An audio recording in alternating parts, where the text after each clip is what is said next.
Comprendre, réguler et transformer les émotions négatives. Du vécu individuel aux enjeux collectifs. Introduction générale. Pourquoi les émotions négatives sont-elles un enjeu majeur? Les émotions négatives occupent une place centrale dans l'existence humaine. Elles ne constituent ni un accident marginal de la vie psychique, ni un simple défaut de caractère. Elles appartiennent au fonctionnement ordinaire de l'être humain. La peur alerte face au danger, la tristesse signale une perte, la culpabilité renvoie à une faute réelle ou imaginaire, la colère surgit devant la frustration ou l'injustice, la honte expose le sujet au regard d'autrui. En ce sens, elles ont d'abord une valeur adaptative. Elles informent, mobilisent, protègent, orientent l'action. Une vie psychique totalement dépourvue d'émotions négatives serait non seulement impossible, mais aussi profondément inadaptée. Cependant, leur nécessité ne doit pas masquer leur puissance de déstabilisation, car ce qui protège dans certaines circonstances peut aussi empoisonner durablement l'existence. Une émotion devient problématique lorsqu'elle déborde sa fonction initiale, se prolonge au-delà de la situation qui l'a déclenchée. Quand elle envahit la pensée, déforme l'interprétation de la réalité, altère les relations et enferme le sujet dans des réactions répétitives. L'enjeu n'est donc pas de condamner les émotions négatives en bloc, mais de comprendre à partir de quel moment elles cessent d'être des signaux utiles pour devenir des forces de désorganisation. Place des émotions négatives dans la vie individuelle et collective. Donc, place des émotions négatives dans la vie individuelle et collective. À l'échelle individuelle, les émotions négatives structurent une grande part de l'expérience subjective. Elles participent à la manière dont chacun se perçoit, se souvient, anticipe, interprète les événements et entre en relation avec les autres. Elles influencent les décisions, les conduites d'évitement, les élans d'attaque ou de retrait, les remords, les regrets, les auto-accusations et les conflits interpersonnels. Les émotions ne restent pas cantonnées à l'intérieur de la vie mentale, elles s'inscrivent dans le corps, modifient les rythmes physiologiques, colorent la mémoire et orientent les comportements. Mais leur portée dépasse largement la sphère intime. Les émotions négatives ont aussi une dimension collective. Elles circulent entre les individus, se propagent dans les groupes, se renforcent mutuellement et peuvent devenir des climats sociaux.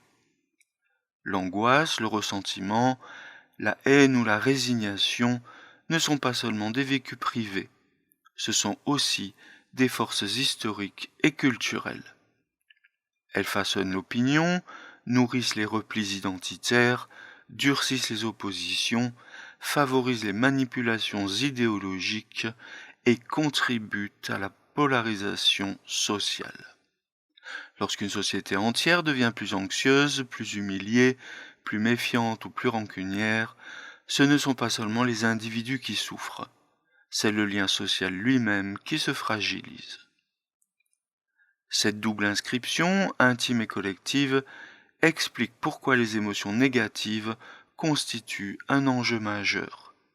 Elles sont au croisement du psychique, du relationnel et du politique. Elles déterminent à la fois la manière de vivre avec soi-même et la manière de vivre avec les autres.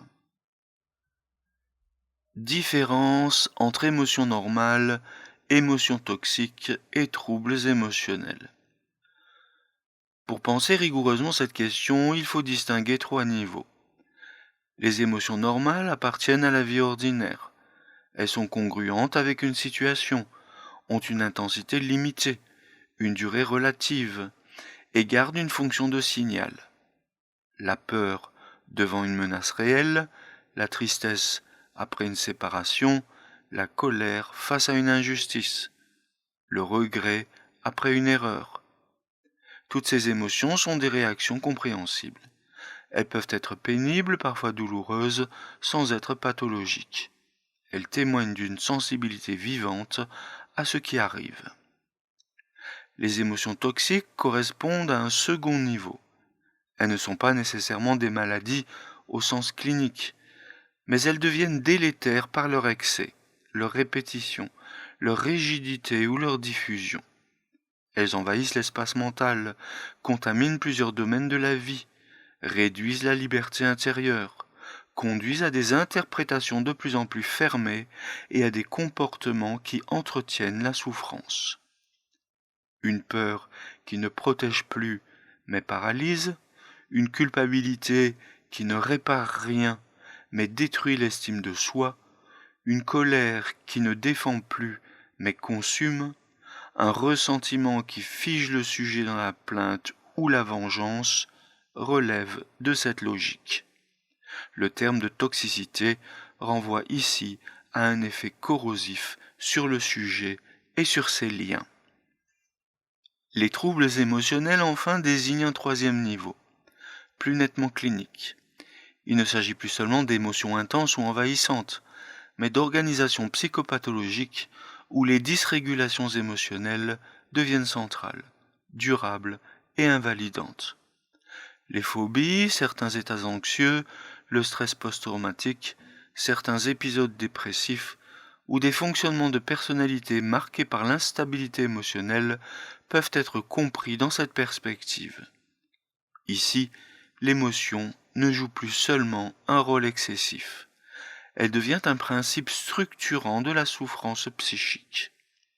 Cette distinction est essentielle car elle évite deux erreurs symétriques. La première consisterait à pathologiser toute émotion négative. La seconde reviendrait à banaliser des états émotionnels qui altèrent profondément la vie psychique. Entre normalité et trouble, il existe donc une zone intermédiaire, celle des émotions toxiques, qui justifie déjà une attention clinique, éducative ou thérapeutique. Problématique générale.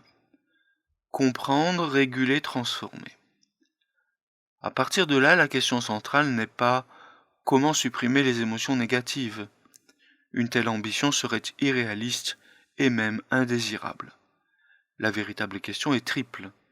Comment les comprendre, comment les réguler, comment les transformer.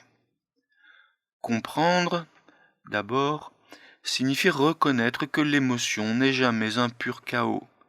Elle possède une logique. Elle s'enracine dans une situation, une perception, une mémoire, une interprétation, un état corporel, une histoire personnelle. Elle engage à la fois des réactions physiologiques, des pensées automatiques, des images, des souvenirs et des tendances à l'action. Comprendre une émotion, ce n'est donc pas la justifier, mais en reconstruire le mécanisme. Réguler, ensuite, signifie apprendre à ne pas être entièrement gouverné par elle.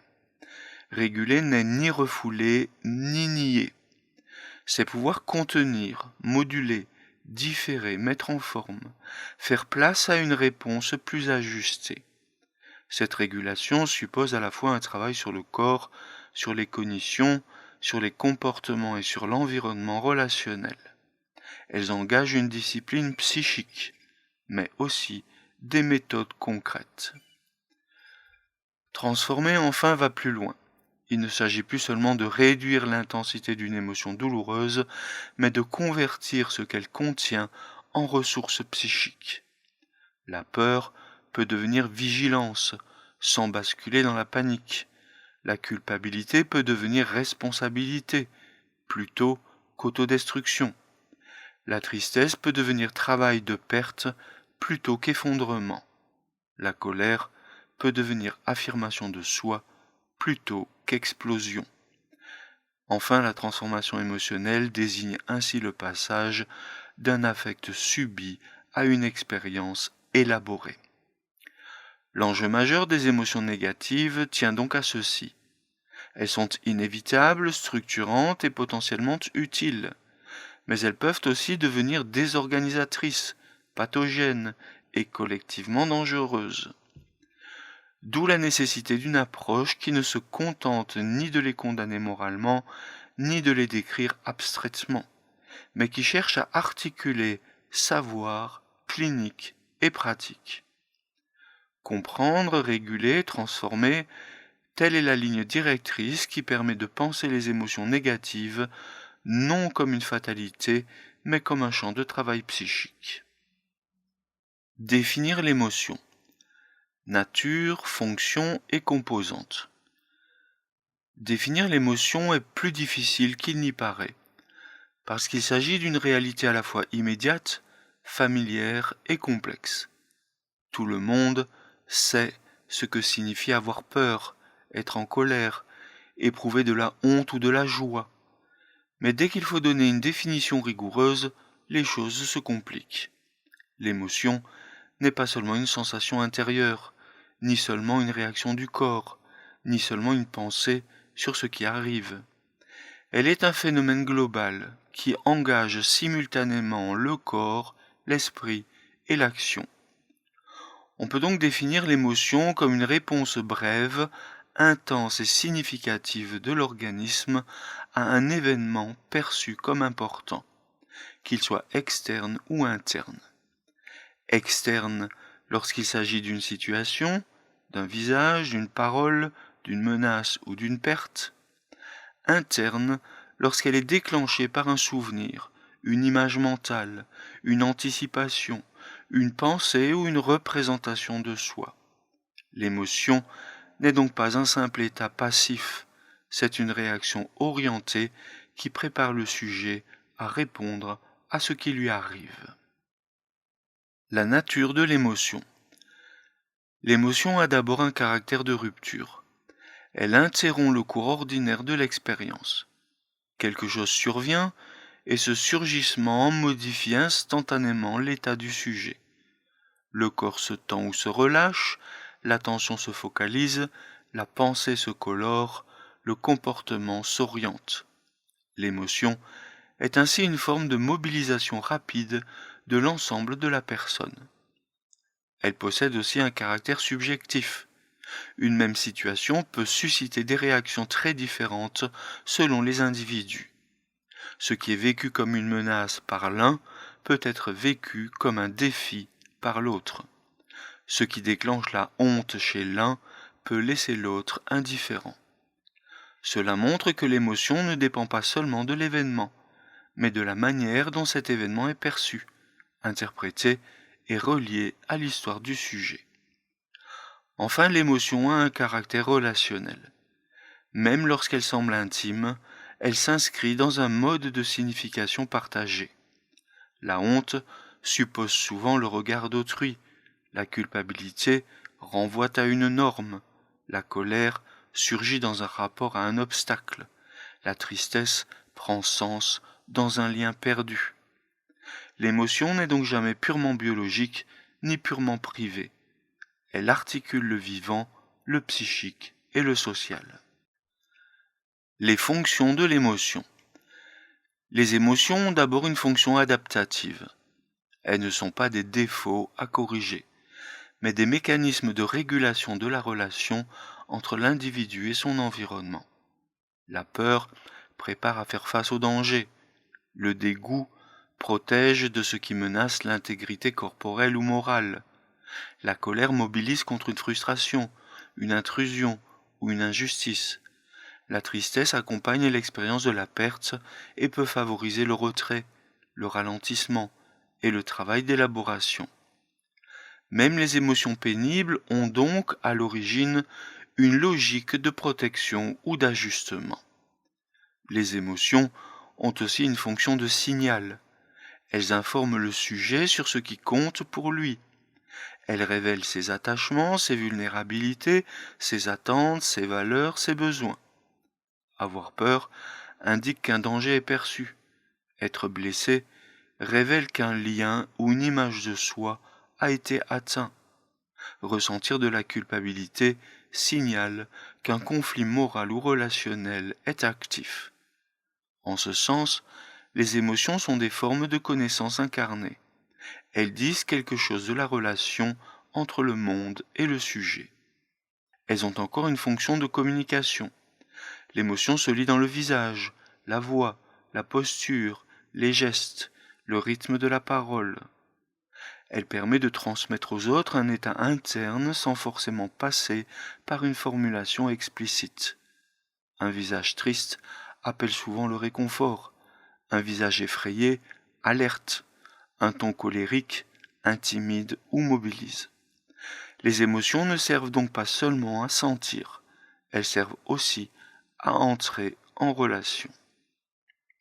Enfin, elles ont une fonction de mise en mouvement. Le mot même d'émotion renvoie à l'idée de mouvement. Une émotion prépare à fuir, à attaquer, à se défendre, à se rapprocher, à demander de l'aide, à se retirer, à réparer. Elle n'est pas une pure contemplation intérieure, elle contient déjà une orientation vers l'action.